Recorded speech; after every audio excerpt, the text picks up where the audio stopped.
평화가 국민의 삶에 실질적으로 도움이 될 때 국민들은 적극적으로 분단을 극복하고 평화를 만들어갈 것입니다.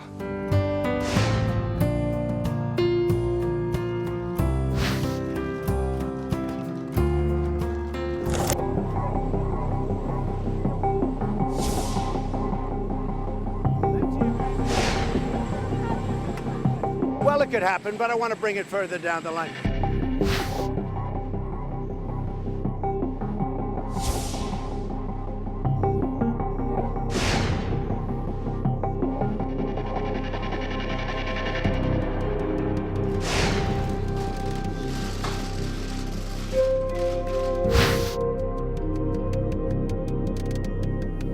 네, 문재인 대통령이 순방 중인 노르웨이의 수도 오슬로에서 한반도 평화 구상을 밝혔습니다. 또 이달 중 남북 정상회담을 열자고 공개적으로 제안하기도 했습니다. 이에 앞서 북한 김정은 위원장은 동생인 김여정 부부장을 통해 이호 여사 장례에 조의문을 보내왔습니다. 이 과정에서 짧기는 했지만 정의용 청와대 국가안보실장과 사실상의 남북 간 고위급 만남도 이루어졌습니다. 그런가 하면 미국이 북한과 실무 협상을 할 준비가 돼 있다는 소식도 들어왔습니다. 동시다발적입니다. 지난 2월 하노이 회담 결렬 이후 교착 상태에 빠졌던 남북미 관계에 뭔가 물꼬가 뜨이는 듯한 분위기인데요. 정치 와호장룡에서 짚어보겠습니다. 박범계 더불어민주당 의원, 윤영석 자유한국당 의원 나오셨습니다. 두 분 안녕하십니까? 네, 반갑습니다. 안녕하세요. 반갑습니다. 안녕하십니까? 네. 자, 박범계 의원님, 먼저 문 대통령의 오슬로 구상 이 얘기부터 좀 해보겠습니다. 지금 남북 관계의 새로운 키워드를 이제 제시를 한 건데 가장 핵심되는 부분을 보면 국민을 위한 평화라는 개념입니다. 이게 어떤 개념입니까? 네, 뭐 당연히 평화는 국민을 위한 것이어야 되겠지만 네. 대통령께서 1년 전에 소위 베를린 선언이라고 한반도 운전자론을 말씀을 하셨습니다. 네. 그러고 나서 정말 작년 1월 달, 2월 달에 있었던 동계올림픽이라는 공간이 한반도 평화와 남북 간의 대화 그리고 북미 간의 대화를 여는 창조적 공간으로 쓰여졌죠. 그때 김여정 부부장이 왔습니다. 맞습니다. 김정은 위원장이 친서를 갖고 왔습니다. 그때부터 풀리기 시작한 그렇습니다. 거죠. 네. 남북 간의 창조적 공간이 열렸고 문재인 대통령의 역할이 커졌습니다. 그러고 나서 두 차례의 북미 정상회담이 있었고 세 차례의 남북 정상회담이 있었습니다. 지난번 하노이 노딜 이후에 상당히 교착 상태에 빠지고 어려워지는 거 아니냐 하는 그런 기간도 상당히 장기화됐고 또 뭐 진짜 일각에서 아주 비판적인 그런 목소리도 있었지만 지금 대통령께서 국민을 위한 평화, 즉 전쟁을 막고 위기를 막는 정도의 소극적 평화가 아니라 실질적으로 평화가 남북 간에 이루어짐으로써 북한에 대한 적대감을 극복하고 상호 신뢰와 어떤 그 따뜻한 메시지가 서로 주고받으면서 남북 양쪽의 주민, 국민들에게 실질적인 이익이 갈 수 있는, 그것은 경제적인 측면도 그렇고 이념적인 측면도 그렇고 두 가지 예를 들었습니다. 접경 지역의 피해, 또 하나는 동아시아 철도 공동체. 네. 이것이 가장 느껴지는데요. 네. 실질적인 이익이 되는 평화라는 측면에서 그걸 강조한 것으로 보여지고 어쩌면 오늘인가 내일 그 노르웨이에서 있을 의회에서의 구체적 방안도 예고한 거 아닌가 하는 느낌도 듭니다. 이게 오슬로, 노르웨이 오슬로에서 이 선언을 했다는 것도 좀 의미가 스웨덴, 있습니다. 제가 아까 시정하죠. 네. 스웨덴에서 앞으로 있을 의회. 네, 이제 스웨덴 가니까요. 네네. 오슬로에서 이 구상을 발표했다라는 부분들도 좀 의미가 있을 것 같습니다. 왜 하필 오슬로였느냐 하는 거죠. 그렇습니다. 오슬로 뭐 지금 방문하고 계신 북구라파 3개국은 네. 말 그대로 과거의 역사에서 구소련 러시아와의 치열한 전쟁들을 치렀고 평화가 가장 중시된 나라였고 아주 높은 단위의 아주 고도의 외교에 의해서 네. 지금의 번영, 특히 혁신 성장과 여러 가지 국가적인 산업들을 잘 발전시킴으로써 소위 북구라파식의 또 사회민주주의의 어떤 굉장히 모범적인 국가로서 전 세계에 자리매김을 했습니다. 특히 남북 간의 대화와 북미 간 대화, 이러한 남북미 간의 대화에서도 북구라파 3개국이 일정 정도 영향을 미치고 기여를 한 측면, 그런 것들을 아마 상징적으로 오슬로 선언에서 보여주는 거 아닌가 그렇게 싶습니다. 그 오슬로 대학 강단이 또 김대중 대통령이 노벨 평화상 받을 그렇습니다. 때 또 거기서 네, 연설했던 맞습니다. 그 장소 바로 그 장소였습니다. 박근혜 대통령도 사실 그 북유럽 순방했을 때 헬싱키 프로세스 거기에 대해서 상당히 이제 공감을 표시했던 그런 기억이 나는데요. 지금 이번에 문 대통령의 연설 오슬로 구상 윤 의원님께서 보시기에는 어땠습니까? 우선 대통령께서 이제 이 참 경제가 어려움 속에서 국민적인 고통이 있는 상황 속에서 북유럽까지 가셨을 때는 정말 절체절명의 심정으로 이 북한 비핵화를 해결하겠다는 그런 뭔가 그러한 주장이 있었어야 합니다. 그런데 어제 오슬로 선언에서 보면은 그러한 북한 김정은에 대해서 북한의 비핵화를 강력히 촉구하는 그러한 그 내용이 전혀 없다는 것이 상당히 실망스러운 내용이죠. 그래서 이 진정하게 국민을 위한 그런 평화를 말씀을 하시려면은 네. 대한민국 국민이 진정으로 원하는 것을 말씀을 하셨어야 합니다. 그런데 지금 그 기승전 평화를 말씀하시는데 이 평화의 조건은 결국은 북한의 완전한 비핵화입니다. 평화를 그런데 얘기하면서 비핵화 얘기는 그렇죠. 빠져 있었다. 그래서 이제 이러한 그 북한의 비핵화를 강력히 촉구하는 내용은 전혀 없이 그냥 뭐 접경 지역에서의 그런 분쟁 조정 또 국제사회에서의 어떤 분쟁과 갈등을 조정하는 데 기여하겠다. 이러한 그야말로 이건 상당히 좀 공허한 그런 이야기에 불과한 것이고 지금 대한민국 대통령으로서 대한민국 국민이 원하는 그러한 북한의 비핵화에 대한 그런 전혀 인식이 돼 있지 않다. 알겠습니다. 상당히 좀 공허하게 느껴지고 이건 뭐 대한민국 대통령이 과연 당사자인지 아니면은 제3자적인 방관자인지 헷갈릴 정도로 상당히 실망스럽기 그지없습니다. 알겠습니다. 비판적으로 말씀해 주셨고요. 또 하나 그래서 이제 내놓은 얘기가 문재인 대통령이 6월 말에 이제 트럼프 대통령이 방한을 지휘식 끝나면 방한을 하게 돼 있는데 그 전에 만나자 김정은 위원장에게 제안을 했습니다. 공개적인 자리에서요. 이 부분은 어떻게 봐야 되는 건지 또 가능성은 어느 정도 될까 하는 부분입니다. 저는 깜짝 놀랐습니다. 제가 아는 그 범위 내에서 또 문정인 특보도 그걸 확인했는데요. 북미 간 혹은 남북 간의 실무 단위의 접촉과 대화가 거의 없었던 것으로 저는 알고 있습니다. 그 전에는요? 예, 없었습니다. 그렇게 저는 알고 있는데요. 그런데 트럼프 대통령이 공교롭게도 그저께 김정은 위원장의 친서를 받았습니다. 아름다운 친서라고 표현했습니다. 뷰티풀 또 앤드 웜 레터라고 했습니다. 아주 아름답고 따뜻한 서면이다. 놀라운 표현입니다. 물론 트럼프의 약간의 그 과장을 감안하더라도 굉장히 진전되는 탑다운 방식의 즉 최고 지도자들이 결정하는 방식의 대화의 물꼬가 터졌다라고 보여지고요. 이후 우리 이사장님께서 이제 하늘나라로 가셨습니다. 당신께서 마지막 유언이 평화 통일을 위해서 기도하겠다. 네. 그런 장이 지금 열렸습니다. 김여정이 누굽니까? 백두혈통의 친형제인데요. 김여정이 지난번 5.1 경기장에서 김정은 부부 바로 옆에 앉았던 사람입니다.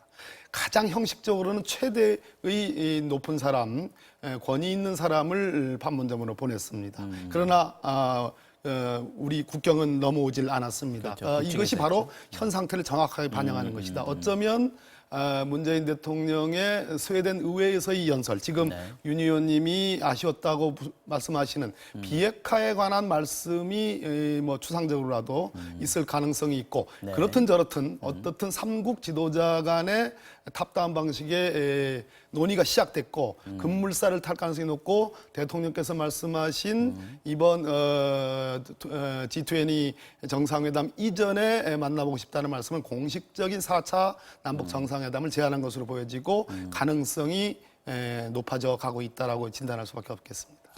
문재인 대통령도 이제 그 얘기를 제안을 하면서 김정은 위원장의 선택에 달려 있다 이렇게 얘기했습니다. 이게 제안은 했습니다만 중요한 건 또 관건은 북한 쪽의 반응 아니겠습니까? 어떻게 호응할 것인가 하는 부분인데 윤 의원님 보시기에는 가능성 어떻다고 보시는지요? 그래서 지금 이제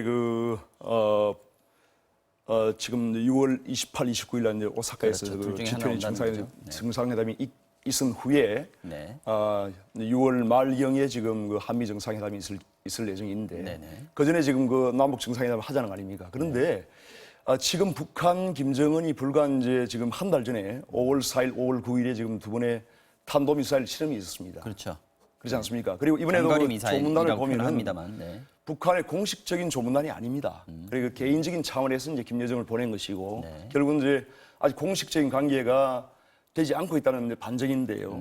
결국은 이제 아직 김정은의 마음속에는 북한의 비핵화를 위한 그런 진정성과 지금 의지가 아직은 없다는 겁니다. 아직은 이게. 선을 좀 긋고 있다라고 그렇죠. 보시는 거예요. 그렇기 때문에 지금 6월 말 하면 이제 며칠 남지도 않았는데 지금 이 상황에서 김정은이 어떤 이 비핵화에 대한 뭔가 실질적인 진전을 위한 그런 마음속의 결단을 하고 뭔가 진일보한 그런 회담을 하기 위해는 상당히 어렵다고 저는 봅니다. 그래서 그러한 그 김정은의 어떤 이 결단과 의지가 진정성이 없는 상태에서 남북 정상회담을 한다 한들 무슨 의미가 있겠습니까?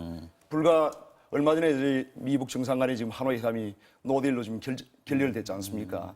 그러한 상황이 지금 계속 반복될 수밖에 없는 지금 상황이에요. 아직 분위기가 그 전제가 있지 않았다고 결국은 보시는 이제 김정은이 이 뭔가 북한의 완전한 비핵화를 통한 개혁 개방을 추구한다는 그러한 뭔가 결단이 없이는 이러한 것이 일시적인 평화는 될지 모르지만은 또 일시적인 대안은 이루어질지 모르지만은 근본적으로 이러한 그 한반도의 평화가 올 수 없는 겁니다. 그래서 지금 시점에서 우리 문재인 대통령이 강력하게 주장을 해야 될 것은 대한민국 국민이 지금 진정으로 바라는 것은 북한의 비핵화입니다. 이러한 북한의 비핵화를 강력히 촉구를 해야 됩니다. 내일 제가 지켜보겠습니다. 물론 이제 스웨덴 의회에서 과연 그 문재인 대통령이 과연 김정은에게 비핵화를 하라고 강력히 촉구할지는 모르겠습니다만 저는 상당히 좀 회의적으로 생각을 합니다만은 그래도 지켜보겠습니다. 꼭 좀 대한민국 국민의 북유럽까지 갔으면은 대한민국 국민이 하고 싶은 말을 한마디라도 하고 와야죠. 알겠습니다. 그렇지 않습니까? 네.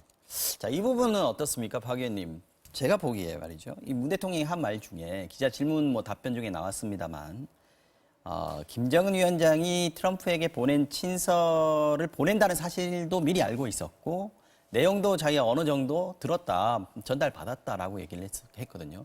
그렇다면 아까 말씀하실 때 실무자들 사이에 뭐 집 접촉 같은 게 거의 없었다라고 알고 있었는데 문 대통령이 이 정도를 알고 있었다면 톱에서 그렇습니다. 정상 간의 어떤 교류나 뭐 어떤 소통 같은 것들이 여전히 살아 있었던 거 아니냐. 그렇다면 그런 상황에서 정상회담을 제안했다면 그 정상회담과 관련해서도 어느 정도 공감이 있었던 거 아닌가 하는 추측도 할 수 있을 것 같아요.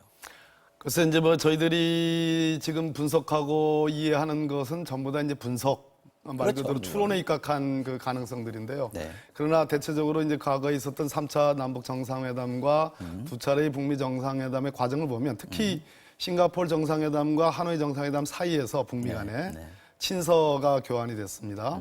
야당 일각에서는 한미 간의 정보 공유가 뭐 난기류가 있는 거 아니냐라는 그러한 야박한 지적도 있었지만 실질적으로 문재인 대통령께서 이번에 확인해줬죠. 한미 간의 정보 공유가 잘 차질 없이 잘 이루어지고 있고 심지어 김정은 위원장이 트럼프 대통령이 보냈다고 하는 그 친서의 내용도 어느 정도 알고 있었고 친서가 주어진 것도 알고 있었다는 말씀을 했습니다.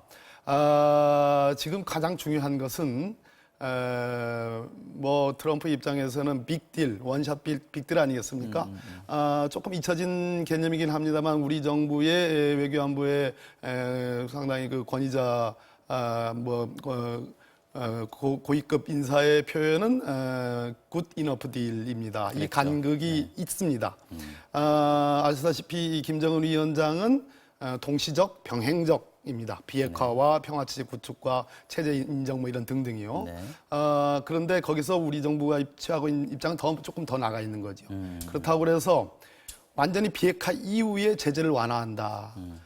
이것이 갖고 있는 여러 이제 외교 전문가들이 그것이 현실적으로 가능하지 않은 일이다. 북한이 완전히 비핵화해서 완전히 말 그대로 다 내준 뒤에 뭔가 제재 완화, 제재 해제를 통해서 뭔가 얻겠다 하는 것은 북한으로 하여금 어음에 기대게 할 수밖에 없는 그것은 현실적인 외교 노선에서 쉽지 않다는 지적이 있습니다. 그러나 어찌됐든 결론적으로 놓고 보면 제가 말씀드린 그런 약간의 간극들을 문재인 대통령께서 어쩌면 제안할 수도 있는 가능성이 있는 거고 그렇기 그렇게 때문에 한미 정상회담 전에 남북 정상회담을 먼저 해서 그 부분에 대해서 좀 조율을 할 필요가 있다라고 여당 의원으로서는 얘기하는 거겠군요. 또 문재인 대통령 제가 모셔본 또 과거의 사람인데요. 네.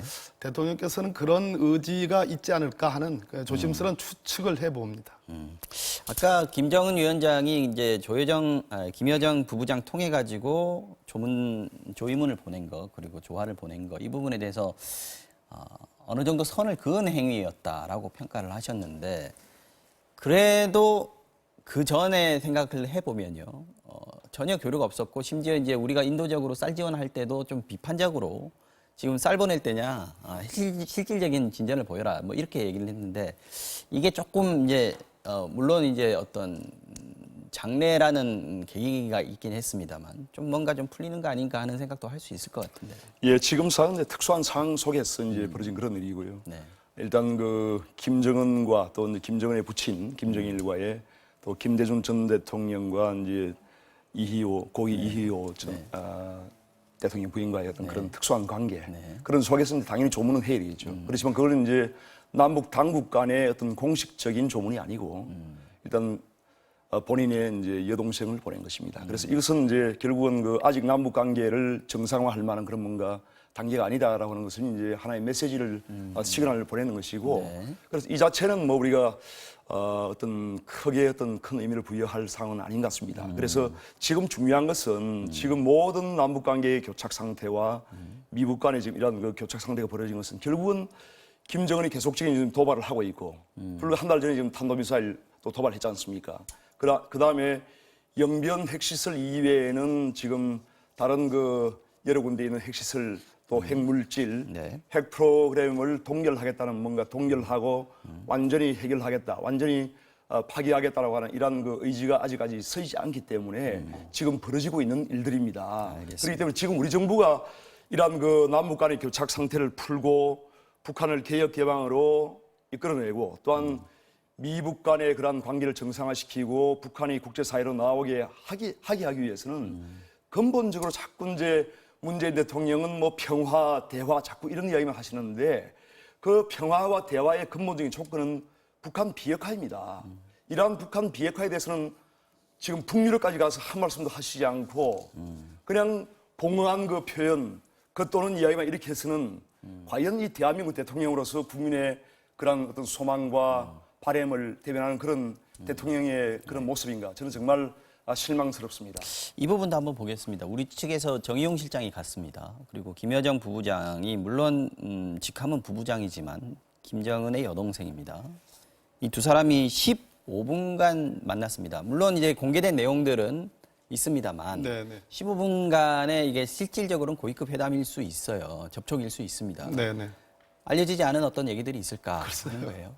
그래서 뭐 저희들은 믿어야 됩니다. 정부의 발표를 믿어야 되고 다만 이제 정부의 공식 라인이 아닌 분이 이제 박지원 국회의원께서 그 자리에 가셨는데 뭐 대체로 뭐 야무지다. 김여정 부부장이 건강하다는 거는 소위 뭐 일각에서 나오는 그랬죠. 이상한 건강 이상설이 있었습니다. 그 이상한 얘기들을 불식시키는 얘기고요. 또 야무지고 똑똑하다.